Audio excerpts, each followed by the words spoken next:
ব্রেন্টফোর্ডকে উড়িয়ে English premier লিগে দ্বিতীয় স্থানে ফিরেছে আর্সেনাল। বুধবার প্রতিপক্ষের মাঠে পিছিয়ে পড়ে জয় তাদের ৩-১ ব্যবধানে।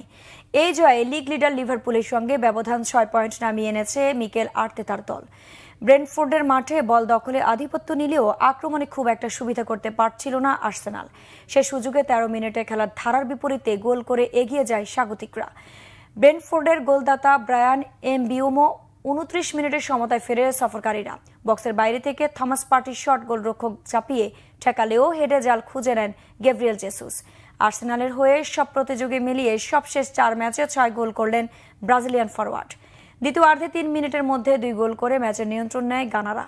৫০ মিনিটে মিকেল মেরিনো, ৫৩ মিনিটে আরেক ব্রাজিলিয়ান গ্যাব্রিয়েল মার্তিনেল্লি লক্ষ্যভেদ করেন। বাকি সময়ে ব্রেন্টফোর্ডের উপর চাপ ধরে রেখেও গোলরক্ষকের তেমন পরীক্ষা নিতে পারেনি আর্তেতার দল। ১৯ ম্যাচে ১১ জয় ও ৬ ড্রয়ে আর্সেনাল পয়েন্ট হল ৩৯। তাদের চেয়ে ১ ম্যাচ কম খেলে ৪৫ পয়েন্ট নিয়ে শীর্ষে লিভারপুল। ১৯ ম্যাচে ২৪ পয়েন্ট নিয়ে দ্বাদশ স্থানে ব্রেন্টফোর্ড।